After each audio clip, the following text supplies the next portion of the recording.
तो चलिए, स्वागत है आपका फिर से एक नए लेक्चर के अंदर। अब आपकी ये जान पाओगे, देखो ये जो वीडियो है ये मेन स्टूडेंट्स के लिए है। अगर आपके भी बच्चे हैं और आप चाहते हो कि वो किस स्ट्रीम के अंदर जाएं, तो आप ये चेकआउट कर सकते हो। जैसे कि आज मैं सिर्फ बता रहा हूँ मेडिकल स्ट्रीम के बारे में कि मेडिकल स्टडी के योग आपकी कुंडली में है या नहीं। आपको किस तरीके से चेक कर लेना है कि आपको मेडिकल लाइन में आगे जाना चाहिए या नहीं जाना चाहिए। इनफैक्ट अगर आपको बायोलॉजी भी पढ़नी है तो वो आपको किस तरीके से मदद करेगा, क्या सीन है, वो आपकी कुंडली में आज बताया जाएगा। तो उम्मीद करता हूं कि आपने नवग्रह ज्योतिष चैनल को सब्सक्राइब कर रखा होगा। अगर कोई भी डाउट है आपके तो मुझे इंस्टाग्राम आईडी पॉजिटिव शर्मा 23 पर जाकर मैसेज कर सकते हैं।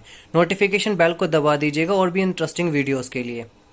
चलिए, बिना ज़्यादा देरी करे हुए लेक्चर को शुरू करते हैं।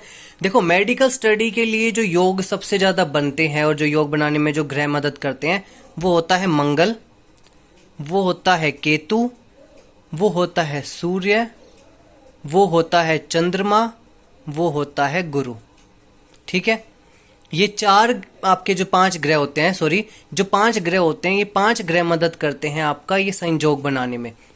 लेकिन अभी इंपॉर्टेंट क्या है, देखो अगर आपकी कुंडली में कहीं पर भी मंगल और केतु एक साथ युति बनाकर बैठे हुए हैं, यदि आपकी कुंडली में मंगल और केतु ग्रह एक साथ बैठे हुए हैं युति बना के, और कहां बैठे हुए हैं, पांचवें घर के अंदर, छठे घर के अंदर, सातवें घर के अंदर, 10वें घर के अंदर और 12वें घर के अंदर, यदि इनमें से किसी भी घर के अंदर मंगल और केतु बैठे हुए हैं तो हाँ, ये कहा जाता है कि आपका जो मेडिकल स्टडी में जाने के जो चांसेस है वो बहुत ज़्यादा बढ़ जाते हैं। मतलब आपको इस फील्ड में जाना चाहिए। इनफैक्ट अगर आपकी कुंडली में ये योग है भी तो भी आप शायद देख रहे होगे कि आपको मेडिकल लाइन में ही इंटरेस्ट होगा। देखना, मैंने पांचवा हाउस ही क्यों बताया। देखो, फिफ्थ हाउस जो है ना वो हमारी शिक्षा का हाउस होता है। हमारे किसका हाउस होता है? शिक्षा का। देखो क्यों बताया था मैंने ये। देखो, पांचवा घर होता है हमारी शिक्षा का, ठीक है। छठा घर होता है किसका? बीमारी का, रोग, ऋण, शत्रु। तो देखो, जो मेडिकल स्टडीज होती है वो रोगों को खत्म करती है, ठीक है। फिर इसके बाद कौन सा घर? अगर मैं यहाँ का बात करूं, आठवें घर के बारे में, क्योंकि देखो जब हम किसी भी स्टडी की बात करते हैं सॉरी, अगर हम स्टडी की बात करते हैं और इनफैक्ट मेडिकल स्टडी की, तो शिक्षा की बात हो रही है तो वो रोग से भी संबंधित होगी। अब अगर मेडिकल स्टडी की बात हो रही है तो वो मृत्यु से भी संबंधित होगी। आठवां घर होता है मृत्यु का, ठीक है। फिर वो 10वें घर से कहीं ना कहीं संबंध बनाएगा। 10वां घर किसका होता है? हमारे रोजगार का, जहां से हमको इनकम मिलती है। 12वां घर किसका होता है? 12वां घर होता है हॉस्पिटल का। तो अगर मंगल और केतु का संबंध इन जगहों पर कहीं बन रहा है तो आपको ये चीज देख लेनी चाहिए, ध्यान रख लेनी चाहिए। इसके अलावा अगर केंद्र में, यानी कि पहले घर में, चौथे घर में, सातवें घर में और 10वें घर में यदि कहीं पर भी मंगल और, या फिर मैं ये कह दूं मंगल और सूर्य एक साथ बैठ जाएं, या फिर सूर्य और मंगल अलग अलग भी बैठे हुए हों, सूर्य और मंगल अगर एक साथ बैठे हैं या अलग अलग बैठे हुए हैं केंद्र के अंदर, तो भी ये योग बनता है, ठीक है। इसके अलावा पंचम के स्वामी का संबंध, यानी कि पंचम यानी कि फिफ्थ हाउस का लॉर्ड, पांचवें घर का स्वामी, जो गिनती लिखी हुई है उसका स्वामी देख लेना है आपने कौन है। पांचवें घर के स्वामी का संबंध यदि छठे घर से, आठवें घर से, 10वें घर से और 12वें घर से बन जाता है, जैसे मैंने अभी आपको बताया, अगर ये संबंध बन जाता है पांचवें घर का यानी कि पंचमेश का, तो फिर ये चांसेस जो मेडिकल स्टडी के हैं वो बहुत ज्यादा बन जाते हैं। इसके अलावा सॉरी, थोड़ी तबीयत खराब है। देखो, बायोलॉजी के लिए, देखो बायो की फील्ड में जाने के लिए आपको क्या करना होता है, कुंडली के अंदर कुछ संजोग देखने पड़ते हैं। जैसे कि क्या क्या, ध्यान से सुनना।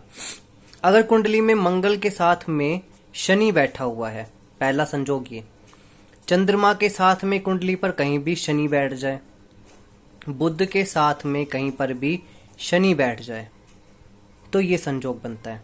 इसके अलावा अगर सूर्य के साथ कुंडली में कोई भी 3 ग्रह बैठे हुए हो,